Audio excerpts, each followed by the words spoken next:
Okay, welcome all of you out there. Good morning, good afternoon, good evening, depending upon where you are. Welcome to session number A3 on the second day of our LRI spring meeting. This is on transmission and post-exposure prophylaxis. A few housekeeping things, which you're familiar with from yesterday, but our speakers have 8 minutes for their presentation, followed by 6 minutes for Q&A, and these will be monitored by my co-chair, Krista Kasang. I will just remind speakers of the time a minute or two before their 8 minutes are over.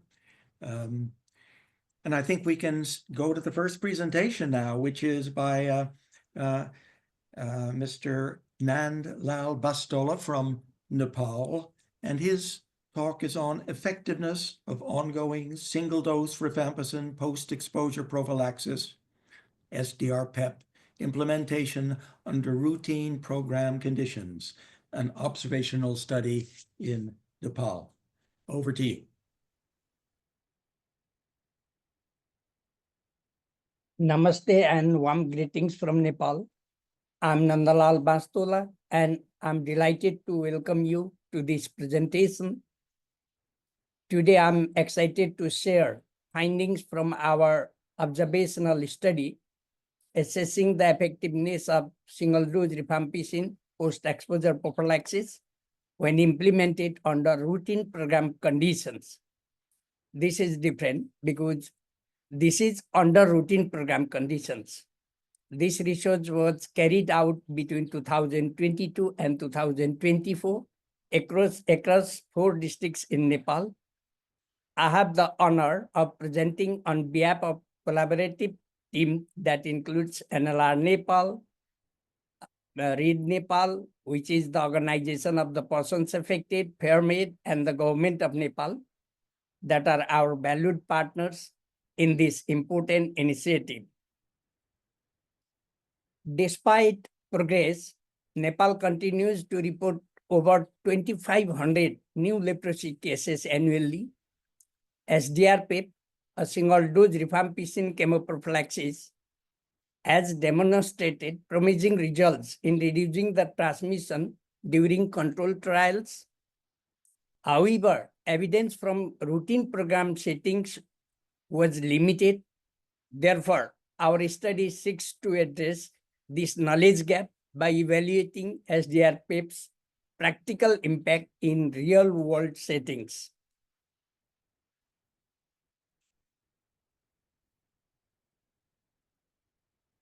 Our primary objective was to evaluate the effect of SDR-PEP on leprosy risks among contacts of index cases.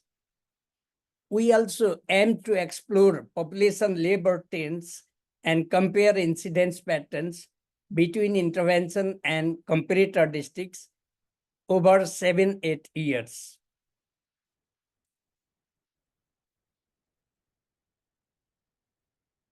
Regarding the study design, this was a retrospective quad study covering 2015 to 2021.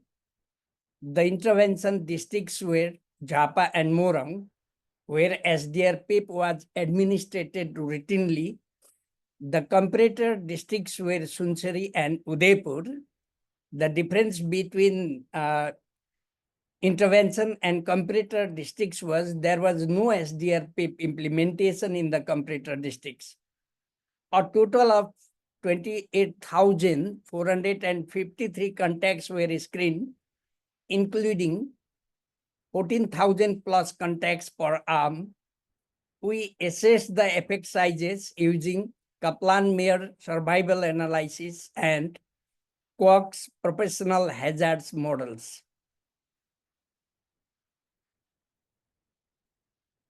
This slide shows the key findings of our study. A 72% reduction in leprosy incidence was observed among contacts receiving SDR-PEP. Both blood-related and non-blood-related contacts benefited from the intervention with similar protective effects. while blood-related contacts were at significantly higher baseline risks, that is almost 6 times higher than the non-blood-related contacts. SDR-PEP reduced risks across both the groups. There was no significant difference in effectiveness between PB and MB classifications, indicating SDR-PEP works similarly for both forms. That is, SDR-PEP provided comparable protection against both PB and MB forms of leprosy, and the intervention did not disproportionately affect one type over the other. This slide visualizes annual incidence rates from 2015 to 2021. A steeper decline in incidence was observed in intervention area year, that is represented by the red lines. And this is supporting SDR-PEP's role in interrupting transmission. Both Zappa and Morang show a sustained decline following the implementation of SDR-PEP, contrasting with flatter trends in comparator districts. This suggests a population-level effect. However, we cannot completely rule out the influence of the confounding factors, such as differences in baseline characteristics, health service access, or reporting practices between the districts. And regarding the interpretation, these findings confirm that SDR-PEP retains the protective efficacy under routine program conditions. Its broad applicability across contact types and clinical classifications support operational feasibility and programmatic scalability. These findings reinforce the potential of SDR-PEP to contribute meaningful to the interruption of leprosy transmission.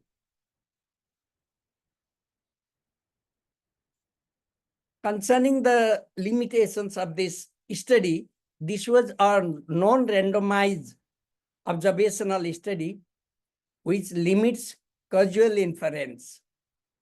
Case detection intensity may have differed between intervention and comparator districts. Moreover, follow-up time was longer in the intervention areas, that was almost 7 years, compared to the comparator areas, potentially impacting incidence estimates. These factors were considered in the analytical strategy, but remain relevant limitations. And in conclusion, SDR-PEP significantly reduced the leprosy risks among contacts under real-world conditions. The findings are robust across contact and disease types, reinforcing its value as a strategic tool within national control programs. From these, we have recommended for some future directions. We recommend fully integrating SDR-PEP into the national leprosy strategy and targeting expansion to additional endemic areas of the endemic country and the regions. Operational research is needed to optimize delivery across varied settings, and routine M&E framework are essential to tracking impact, equity, and adherence.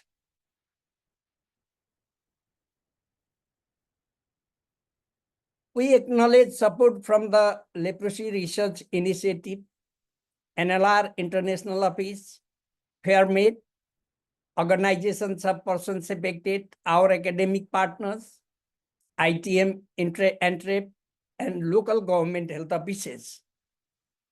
Special thanks to the field teams and participants who made this research possible.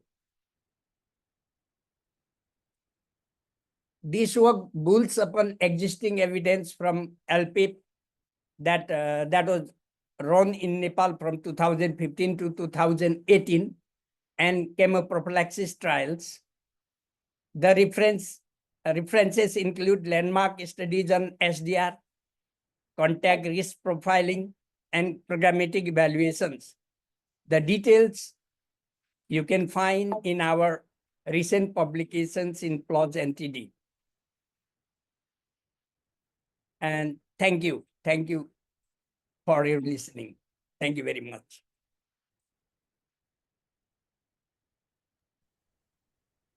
So maybe I take over here, Mr. Nand Lal Bastola. Thank you very much for this very nice presentation. To my information, I think this is the first time that really the post-exposure prophylaxis was tested in a routine approach, and Nepal is a very good place for that. I was checking the box. Until now, we don't have any question from the auditorium, so may I encourage the auditorium to put your questions in the Q&A box. But I would like to start with one question. So my question is, how many contacts did you check per index cases? Were there only close contacts, and what were the contact definitions you used? Yeah, this is only for the close contacts, and in our definition, the close contact, we mean household contacts, neighbor contacts, and social contacts. And even for these three categories of the contacts, there are the specific definitions. And for the household contact, there are contextual factors in context of Nepal, but since the last 3 months we have included, they are staying together with the index cases since the last 3 months. And for neighbor contacts, near from the family houses, and for the social contacts, at least 20 hours per week. These are the definitions, and contacts per index case in average was 23 in our cases. Okay, thank you very much for this. Paul, do you have any further questions? Okay, yes, an interesting presentation, and it's nice to see these encouraging results. Might I ask if you imply and acknowledge in the presentation that this is not a randomized controlled trial, and so the results really depend on the comparability of the areas that were compared. And 2 of the districts were selected some years ago for SDR-PEP. Could you comment on the comparability in terms of urban, rural, socioeconomic factors? Yeah, during the LPEP, as I mentioned in my presentation, that was started from 2015, and it was started from 3 districts in Nepal, 3 leprosy endemic districts.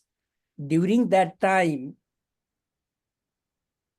from the Kosi province, Morang and Jhapa, 2 districts, 2 leprosy endemic districts were taken, and comparable districts, bordering districts to Morang and Jhapa are Sunsari and Udaipur in all aspects, so that these districts were selected from the beginning of LPEP. So socioeconomically, educational status, disease status, almost these things are similar, except the geographical variations and some population variations. Otherwise, ethnic categories and all things are similar, so that these districts are comparable. Okay, thank you. Okay, meanwhile, I got some questions in the Q&A box. I would like to take one in the beginning. This is if you had, apart from the blood-related factors, also other factors to consider. So like MDT per guideline in the index case, or sensitization, nutrition. Did you also collect data on these additional factors for the contacts and the index cases? Yeah, we have collected those data, but majority of the data which were not significant, that I didn't consider here in my presentation. For example, we have also collected and analyzed the data regarding some other factors related to genetic or BCG related factors, but the information was really challenging. The status was completely not known. That is why we didn't include those. Those data were not significant, and I didn't include those in my presentation, even in the article. Okay. And were there any cultural and social differences in the 4 districts? Not that much. Not that much differences. As I already mentioned, these are the bordering districts. There are some geographical differences, mainly Udaipur districts. Some part of the Udaipur districts are the hilly areas, but leprosy endemic areas are the plain areas. So that again, there are no major differences concerning the leprosy issues. Okay, then I have one quick question. Oh, yeah. The quick question is, how many cases of leprosy did you found in the controls and in the study areas? 23 in the intervention areas and 69 in the control areas. We dropped 17 cases from the control areas because they were detected within 3 months, 3 or 4 months. So we think the infection was previous one, so we excluded those. Otherwise, 123 cases in total. Okay, thank you so much. Thank you. I think we'd best moved on. Thank you. Thank you very much. Thank you. I think we should move on now to our second presentation, which will be given by Ms. Neema Bendera and entitled Leprosy Antimicrobial Resistance Surveillance in Post-Exposure Prophylaxis Setting in Tanzania. And you have 8 minutes for the presentation, and I encourage those with questions to put them in the Q&A. Over to you, Ms. Bendera. Okay. My name is Neema Bendera. Good afternoon, everyone. I'm going to present on LRI funded project at NIMRI Mwanza, which is Leprosy Antimicrobial Resistance Surveillance in Post-Exposure Prophylaxis Setting in Tanzania, simply LARS. The presentation will include introduction, study objectives, methodology, preliminary results, way forward, acknowledgement, and references. Tanzania adapted the Leprosy Post Exposure Prophylaxis, LPEP program using single-dose rifampicin in high endemic districts in 2015, and later it expanded to more districts in 2019. Despite LPEP reporting an effectiveness of 56%, new cases have been continued to be reported. In Tanzania, 1,511 new cases in 2021 and 1,652 cases in 2023. In response, Tanzania conducted a study to determine the prevalence of AMR in Mycobacterium leprae in Tanzania in districts where SDR-PEP was implemented and in districts where SDR-PEP was not implemented. The study objectives are to determine the prevalence of AMR in Mycobacterium leprae in Tanzania in districts where SDR-PEP was implemented and in non-SDR-PEP districts. Secondary objectives are to determine the genetic diversity of Mycobacterium leprae in districts where SDR-PEP was implemented and in non-SDR-PEP districts, and also to evaluate the performance of different sample collection techniques such as nasal swab, skin biopsy to determine AMR in leprosy, and also to build local capacities for leprosy in AMR surveillance using conventional molecular tools and identification of mutation in drug resistance determining regions, which are RPOB, GIRE, and 4P1 gene. Here is the map of Tanzania showing the sites where SDR-PEP was implemented. It's LPEP and PEP for LEP. And the studies and the districts where SDR-PEP was not implemented, we considered them as control, which is Masasi, Chato,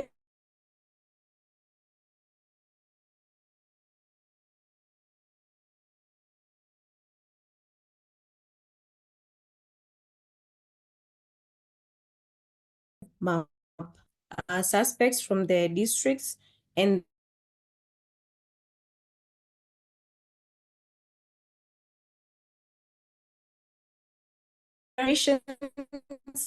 were enrolled into the study after obtaining informed consent.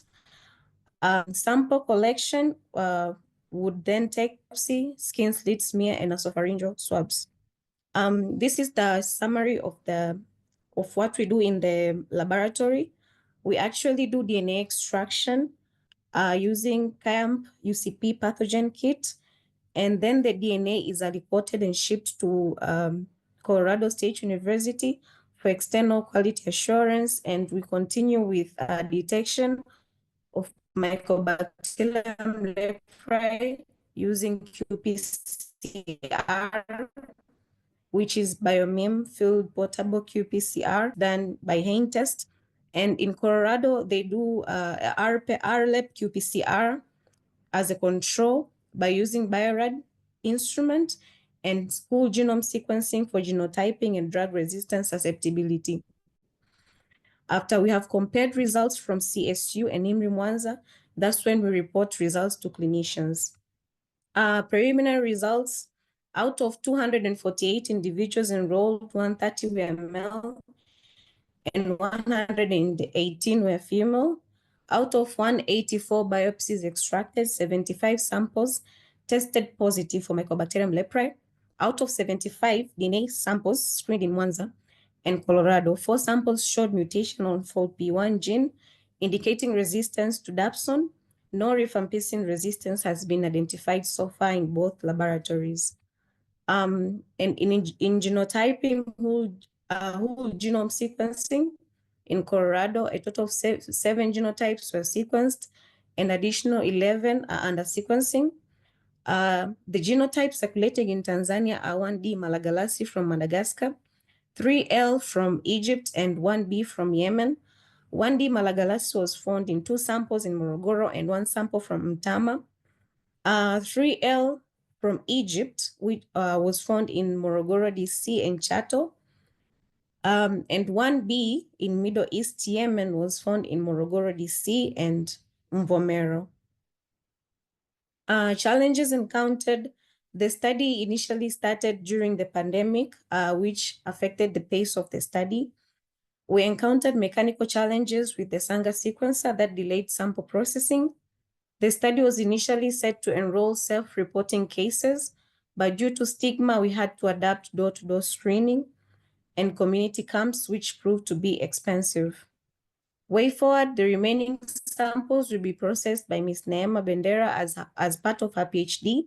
Sample processing will continue at NIMRI Mwanza. We'll also continue to collaborate with HRI, formerly known as ALM, and Colorado State University in external quality control, genotyping, training, and reagent supply.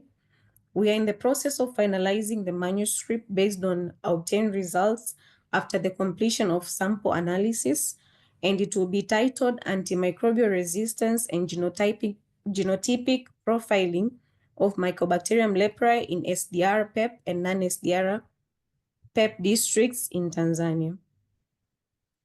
Here are the references, and I would like to thank these organizations for making this study a success, and LRI for funding this project. Thank you. Thank you. Thank you for keeping to time. Okay. Thank you very much, Mrs. Neema Bendera. We have few questions already in the Q&A.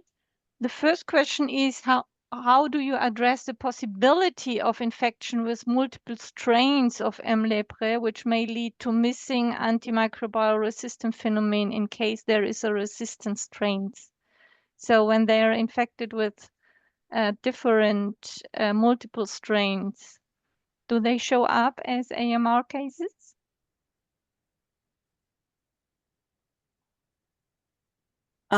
No, because we use primer specific for Mycobacterium leprae, and which is for the drug resistance determining regions, which are RPOB, GIRE, and 4P1 gene. So the specific primers help us to only determine Mycobacterium in the samples and not any other disease. Yes, of course. The question is more if there are different strains that they will maybe cover the mutation because it will blob up in the genome sequence as a wild type, but there are also mutated types in between. Do you mitigate this problem? Can you repeat the question? Yeah. If there is a mixed infection in your sample with a wild type and a mutated type, how high is the chance that you identify the mutated type?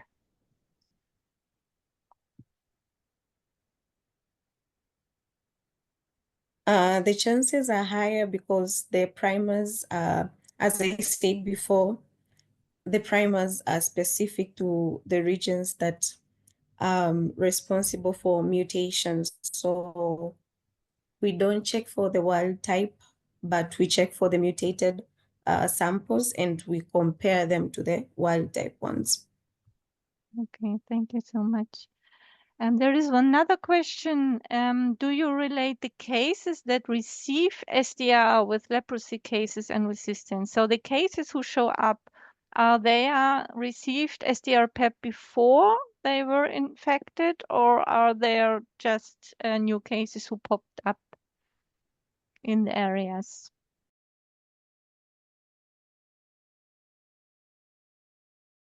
Setting of the study was to recruit new cases of leprosy and not relapses. So we based on only new cases, the ones that have not received any leprosy medication. And did they receive prophylaxis before? No, and we would make sure by asking them through questionnaire, and they would state if they have received rifampicin before or not. If they have received rifampicin before, we do not take them into the study. We take them into the study and they'll be considered as SDR sites, the sites where SDR was implemented. Okay, so you collect the data. And there is one short question for the nasal swabs. Do you also use them for antimicrobial resistance analysis? Or only the biopsies? So far, we are focusing on the biopsies because they're more specific. And we try to extract DNA from the nasopharyngeal swabs and skin slit smears by using M1 prep and genolyze, which has proven not to be effective. So we are looking for a perfect test in order to extract DNA from the nasopharyngeal swabs that are left and skin slit smears, and this will be used to confirm the quality of the biomim qPCR. It will be used to confirm the specificity of biomim qPCR. Okay. Thank you very much. Thank you. There are a few more questions. We will collect them and maybe they can address directly to the... Well, we will have 10 minutes at the end, hopefully for some questions. Okay, very good. Thank you. We can go to our third presentation for this session, to be given by Mr. Sayantan Haldar, entitled Testing an App-Supported Delivery System for Leprosy Post Exposure Prophylaxis Services. We look forward to this. So, greetings everyone. I am Sayantan Haldar, Research Coordinator at NLR India Foundation. And today, I'll present the findings and progress of our ongoing study, testing an app-supported delivery system for leprosy post-exposure prophylaxis services. Back in 2019, when this project was conceptualized, India accounted over 50% of global leprosy cases. Within India, West Bengal contributed 4.72% of the global total. India has begun the adaptation of single-dose rifampicin for leprosy post-exposure prophylaxis, or SDR-PEP, which has an efficacy of 57%. The existing SDR-PEP administration in India is paper-based, and there is scope for further improvements, including quality of contact screening, assurance of directly observed therapy, and enhanced follow-up. Our main research question is, to what extent is a mobile application-assisted SDR-PEP delivery system more successful and practicable than the current paper-based method? On our study, there are two primary objectives. First, we are comparing the paper-based system to an app-supported system for delivery of SDR-PEP. We are looking at matrices like the number of contacts listed, screened, administered SDR, the time lag between case detection and SDR provision, and factors like screening quality, ease of recording, and follow-up efficiency. Secondly, we are assessing the cost effectiveness of the mobile application supported system. The study is divided into 5 phases: preparatory phase, followed by a 6-month exploratory study paired with app development, then a 1-year cluster randomized control trial, or CRCT, followed by a 3-month post-trial assessment, and a 9-month scale-up of the project based on our findings. We recently concluded 1-year CRCT, and we are in the process of beginning the scale-up phase in discussion with the government. During the exploratory study, we conducted key informant interviews and focus group discussions. During the 1-year CRCT, we collected quantitative data through data abstraction tools and economic tools that were in-house developed. The last one, in the post-intervention phase, we collected mixed data. For qualitative study, we conducted key informant interviews and vignettes with stakeholders. For quantitative study, we conducted observation study and user information surveys. Our exploratory study revealed insights on the current challenges and LWeb delivery services of perception of frontline healthcare workers and health officials. The study was also instrumental in designing the preliminary version of the app, which was used in 1-year CRCT. This is the location. We conduct this study in 2 districts of West Bengal. There is an eastern state in India, in Howrah and Paschim Bardhaman. We equally divided the administrative blocks into intervention and control groups through randomized sampling. And where these groups were divided into intervention and control, and intervention groups received the app-based app for conducting their LPEP, and control group continued with their usual paper-based method. On the left, here is a chart depicting index cases registered during the trial in 2 districts. In the intervention group, 166 cases were reported as compared to 134 in control group. The chart on the right hand, it highlights the distribution of the SDR per index case. So LPEP, that is LPEP guideline in India, NLEP guideline in India, it prescribes the administration of 20 SDR per index case. The average SDR per index case in the intervention group is quite closer to the number 20. However, in control areas, it is quite high. For example, in Paschim Bardhaman, the number is 51. So, to an extent, to explain the high number, we found 2 outliers in Paschim Bardhaman control. There is DMC and Kangsa, with DMC contributing 51 and Kangsa contributing 79. Both of these places have a high number of cases, so naturally they affected the general average of the whole district, whole cluster. Leprosy health program in India is actually run by frontline healthcare workers, and SDR coverage is determined by the respective block administrations as per the immediate requirement of the program. Thus, the introduction of the app does not affect the SDR per index case count. From the post-intervention study, respondents reported that the data actually in the intervention clusters are more accurate since they are evidence-based. We conducted observation studies in intervention and control. We used checklists to see how the app performs in practice. In the intervention group, we observed whether users followed all the steps, operated it independently, to directly observe therapy, and took consents. In the control group, we checked SDR delivery and similar privacy measures that were mandated in the app use. The app group showed structured compliances in conducting LPEP, while the control group relied heavily on manual processes, which were more prone to recall biases. We checked record keeping in control clusters. The mode of recording was found to be inconsistent. The time 2 efficiency, minutes more.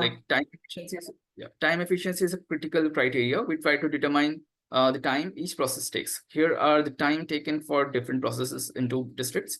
We also wanted to understand if the app has put additional workload on users through a user feedback survey. It was observed that 72% of the users found the app either it has eased or has no impact on their regular workflow process. Point to note that the app is still in experimental phase, and we will further develop it based on the feedbacks received during the trial. The app's benefits are clear, so I'll skip this part for time constraints. Incremental cost effectiveness ratio, or ICER, was calculated based on stated formula. This one. The data points on cost were collected from both intervention and control. ICER above 1 means better cost efficiency in app-supported systems as compared to control. On cost parameters, the introduction of the app has slightly reduced the operational cost of the total process. Our qualitative study highlighted the app's advantages, such as easy data collection, ensures consents from both index cases and contacts, evidences of directly observed therapy of 1 SDR, minute, please. mandatory follow-up, screening steps, and reduced reporting time. Follow-ups are simpler and reports are actually error-free. However, there is room for further improvement. Since geolocation is captured, we might skip photo collection and remove additional fields to streamline the interface and further reduce time. In summary, the introduction of the app-supported system has helped in streamlining the SDR-PEP delivery process. So before I conclude, I would like to express my gratitude to St. Francis Leprosy Guild and Leprosy Research Initiative for their generous support funding the study. We would also like to thank the government of West Bengal for their cooperation, and NLR International, especially Dr. Lisbeth Miras, for her invaluable support. Thank you. Thank you. Do we have any questions? Not yet.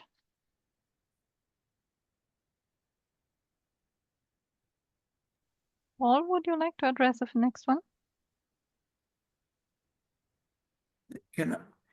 Do I understand that you developed this app yourselves at this project? No, we have a partner. High Rapid Lab is our developing partner. They are also a semi-government institution from Indian Institute of Public Health, Hyderabad. So it is a collaboration. Is the app used anywhere else? Not at the moment, no. This particular app, no. Okay. Thank you very much, Mr. Haldar. I have also one question. So, collecting the data, did you use private phones from the healthcare workers, or did you provide phones or tablets? For the testing purpose, no, we haven't provided any official phones. So the health workers, they use their own mobile devices. In future, if required, they can use the government-provided tablets that are used in other programs. So it is part of the system already. Okay. And there is one question from HIDIST, what is the cost that you mentioned, which is calculated as ICER? What is the cost? So I'm not sure, like, you want to know the cost, or you want to know how the ICER was calculated? Yeah, the categories, I think. Yeah, the category. So there are a number of costs, like we factored in the amount of time they are spending, the amount of electricity that might be consumed for using the device during the phase of collecting the data and conducting the program, LPEP program. Apart from that, in control, this were mostly in the intervention clusters. For control, we use the basic cost of the facilities that are being used. So there are a number of lists. I can provide you if you are interested. Okay, thank you very much. There is also one additional question from the Global Partnership for Zero Leprosy. If the government is involved in the development of the app and the implementation, and if they show any interest to adopt for scale up? Yes, that's a very important question, actually. So the government of India, like till now, our partnership was mostly, like, our permissions were mostly from the West Bengal government, that is the provincial government, state government. And when we scale up, like we are currently in scale up process, so our partnership will be, or our communication will be with government of India. So we have already started communicating. We have created an advisory committee for that, with committee members from certain government bodies. And to integrate this application with the government system, there are certain provisions that we have to follow, which are currently being sorted out. So yes, there is a high scope that in future, the government might accept this application into their system. Are there any costs for the government to use this app? So the primary licenses cost, or? So the primary cost, there are two primary costs involved in this in the development of this application. First is the development cost itself, which was actually borne by NLR International and NLR India. So this was part of the funding. And then there is another cost, that is the functional cost, which is the server cost. So server is actually like the government of India, they have their own servers. If we shift, if we want to integrate this program into the government server, then we have to definitely use their servers, and they're already paying for it. And there are certain, like, there are thousands of other programs, digital health programs, which are currently running, not thousands, like hundreds of programs which are running in India. So they are already bearing the cost. There will be no additional cost to implement this. I think the integration part will be time taking if cost is to be calculated. But as for cost, no, there is no such cost. Okay, thank you very much. I think this is very important for sustainability. Thank you. So I give back to Paul. Okay, thank you very much. Very interesting. Thank you so much. Thank you. We come up to our final presentation for this session by Ms. Banú Fumane, who will be talking about PEP for LEP, a chemoprophylaxis implementation trial in Mozambique, Ethiopia, and Tanzania. We look forward to your talk. Good afternoon. My name is Banú Fumane. I work at NLR Mozambique as the research assistant for the project PEP for LEP 2.0. And I'm very passionate for working on public health. And I'm honored to be here today presenting on behalf of my consortium, PEP for LEP 2.0. The PEP for LEP is a cluster randomized implementation trial that was founded in 2018 by the EDCTP2 and LRE, and is taking place in Ethiopia, Mozambique, and Tanzania. And the main goal of the PEP for LEP is to compare the effectiveness and feasibility of two interventions. One, there is a community skin screening and a household skin screening. On both interventions, if the contact of the leprosy patient is eligible, he took the SDR-PEP. And the PEP for LEP 1 ended last year, but the big impact of COVID-19, we were very grateful that Global Health EDCTP3 give us the follow-up fund for the PEP for LEP 2.0. The PEP for LEP 2.0 started last year in April and is going to run until next year, March.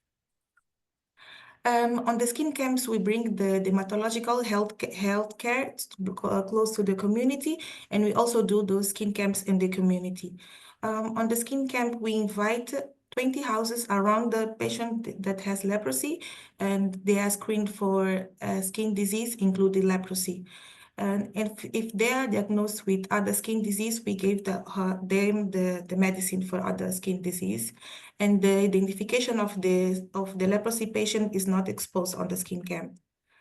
Because we have to add another follow-up for the project, we have to bring additional objectives like the computer modeling of a long-term impact on case detection delay and patient rate, COVID-19 impact on leprosy control and on the PEP for Lab project, lessons learned about the skin camp organization and skin NDT control prevalence.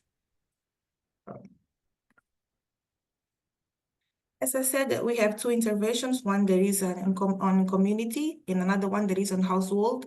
On the first project, PEP for Lab 1, we aim to include 30,000 contacts. But because of the impact of COVID-19, we added 25% of the sample size,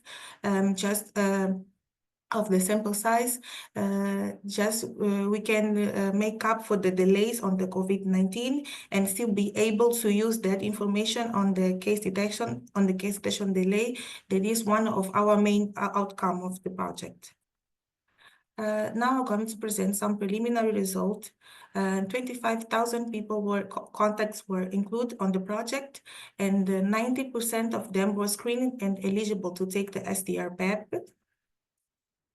And 50% of the contacts that attended on the skin camp have other skin disease. And this percentage on the household was lower. And on the people diagnosed with leprosy on the skin camp, 1.4 were diagnosed with leprosy, but on the health centers was 2.7. Here are some images we took this year on the skin camp made on February. Here in Mozambique, we saw some fungal disease, we can see here, and scabies. I'm going to show it.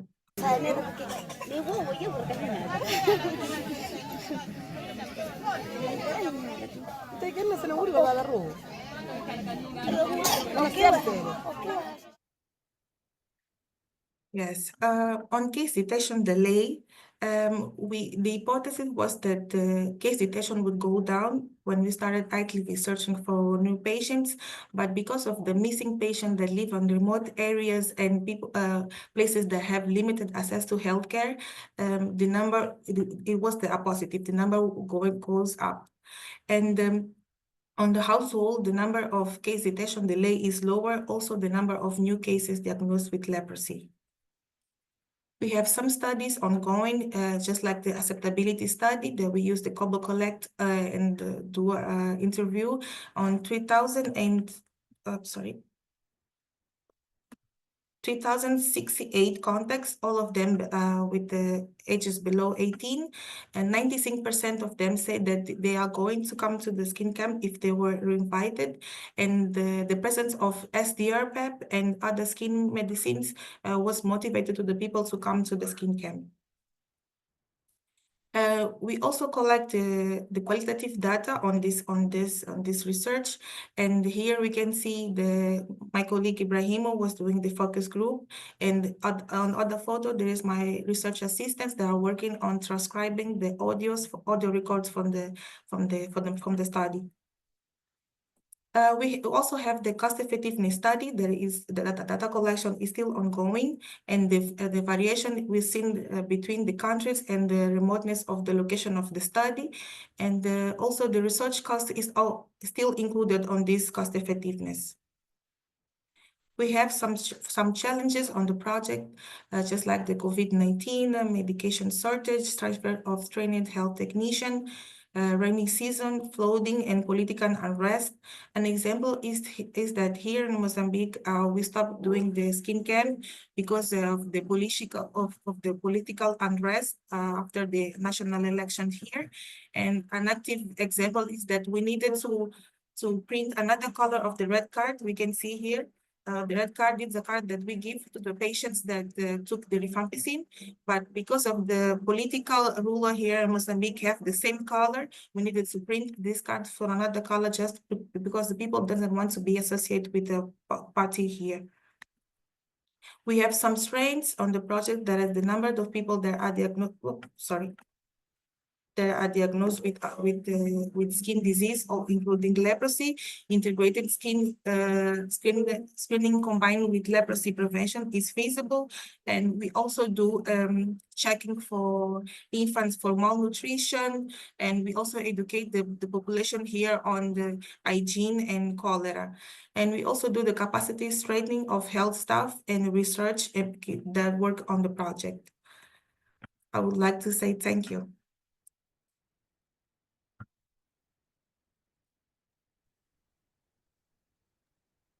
Thank you for that. Yeah, thank you very much, Mrs. Banú. Very interesting and encouraging. You have a high result of finding new leprosy cases. 1%, that's quite high in the skin camps, and 2% in the healthcare intervention. So we see leprosy is still around. I have one question from my own. Meanwhile, our participants will put in the question in the Q&A box. You were reflecting that it's a skin camp, so you're checking for all skin diseases, which is of course a very integrated approach. What kind of skin entities did you found during the activities?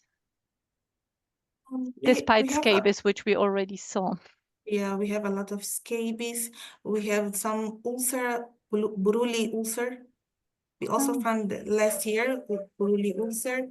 We found a very fungus disease, a lot of fungus disease.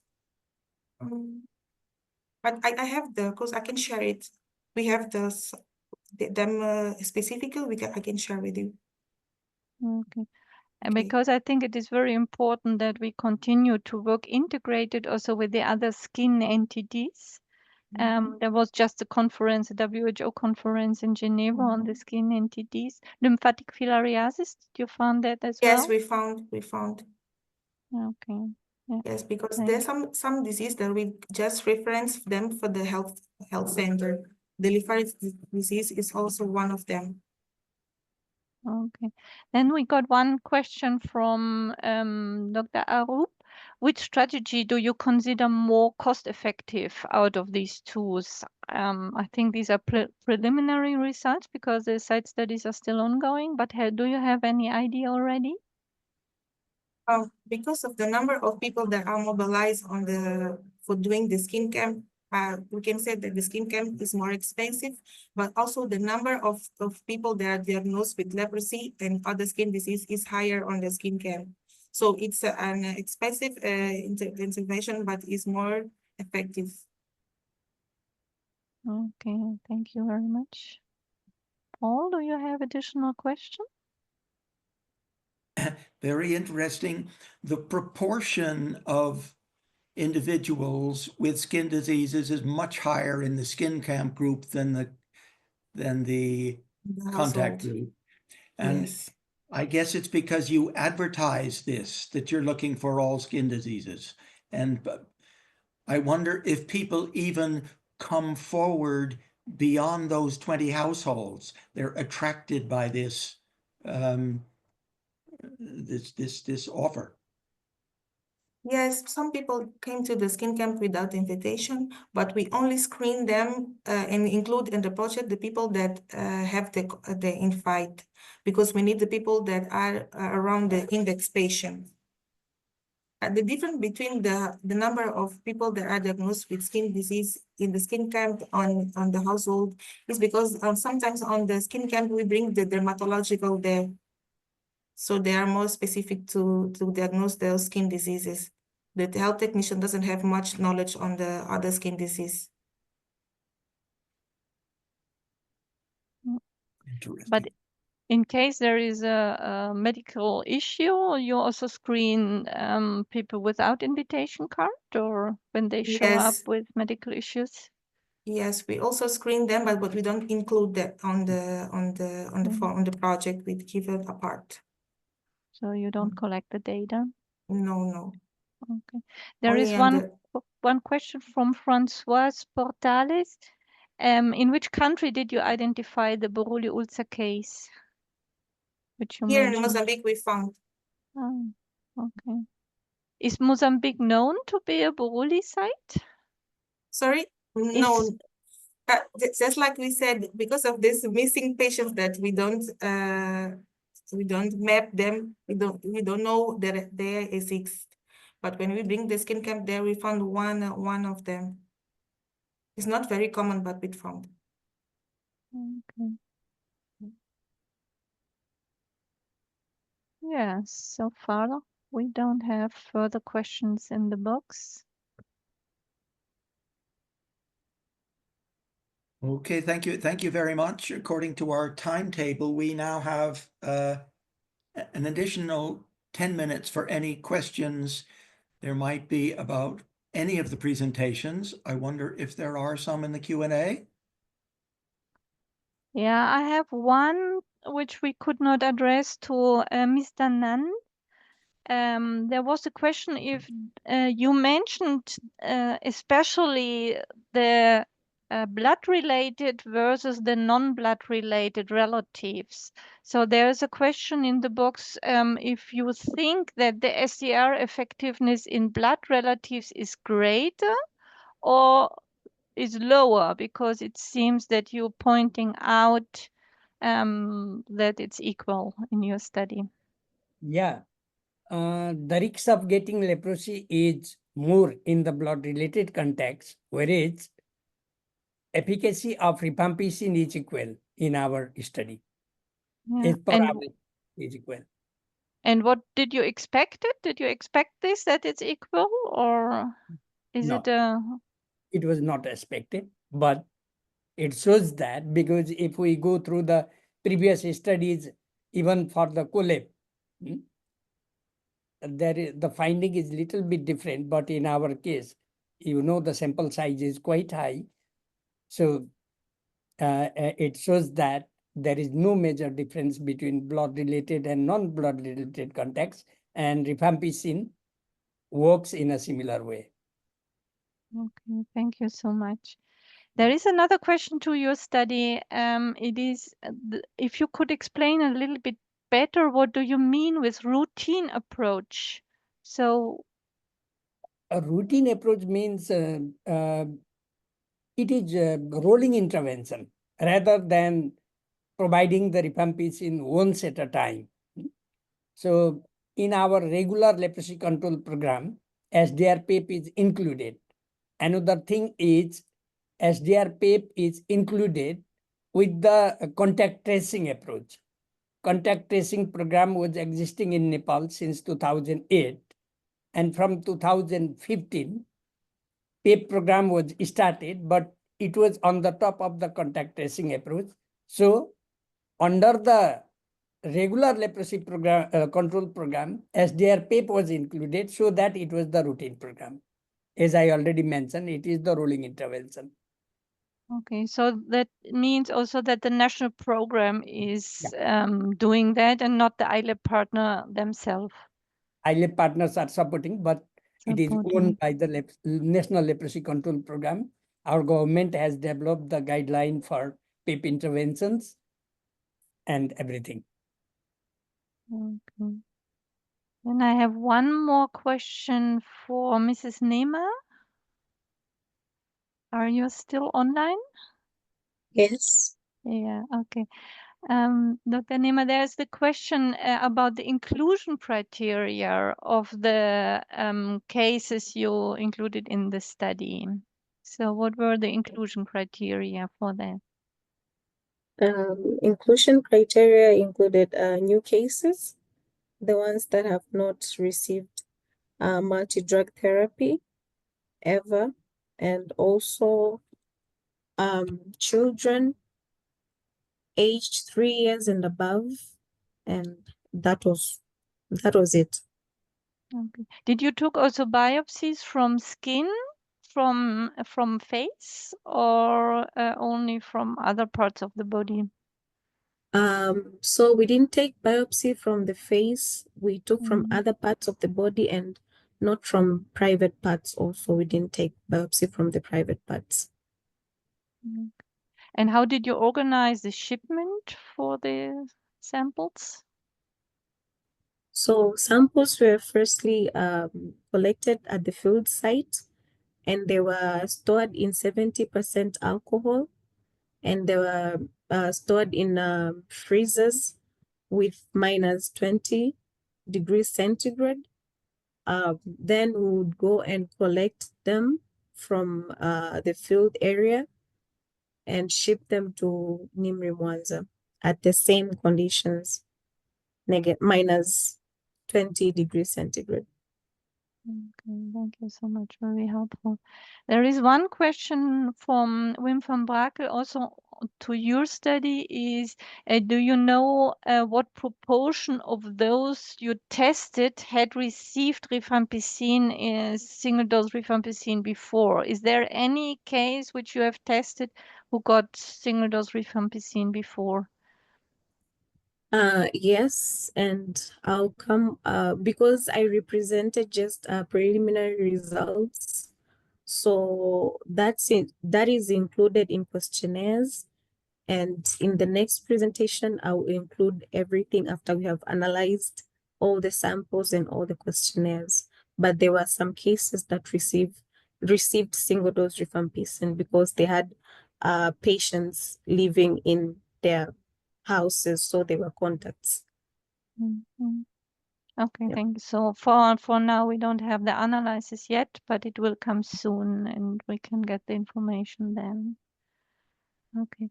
One question for Mrs. Banú. How did you diagnose the Buruli case in Mozambique? I think the Buruli case in Mozambique really get a lot of interest because we don't know yet that really Buruli is in Mozambique. So how was the case diagnosed? Going to say it exactly because it was after I arrived here, but we have the dermatologist there on the skin cam. So Did he you was did you referred took to the Hospital Central Hospital here in Nampula, and they did it here in Nampula. Okay, so you did a biopsy? You don't know a biopsy and PCR No. confirmation? No, but no, I don't have this information. Mhm. Yeah. But it would be maybe interesting to have a follow-up study on tropical ulcer in this area and really identify if this really Buruli, because there are sometimes other tropical ulcers also Ulcers. around. Yeah. Okay. Because there was a dermatologist there. I don't think we only have one here on the north side. If there was a study, we needed to have a little bit more than one dermatologist here to help us. Yeah, this is the biggest challenge that we have, the scarcity of dermatological experts. Mhm. Thank you. Okay, so from the Q&A box, I think we have addressed the most important. Paul, I give back to you. Okay, thank you very much, and thank you very much to all of the presenters. Encouraged a number of good questions and discussion. Excellent. We're just about 3 minutes early for so thanks to everybody for keeping to time. And I give my thanks to my co-chair for managing the Q&A so efficiently. Warmly welcome. So everybody can have their break, and we'll see you at the final session in half an hour.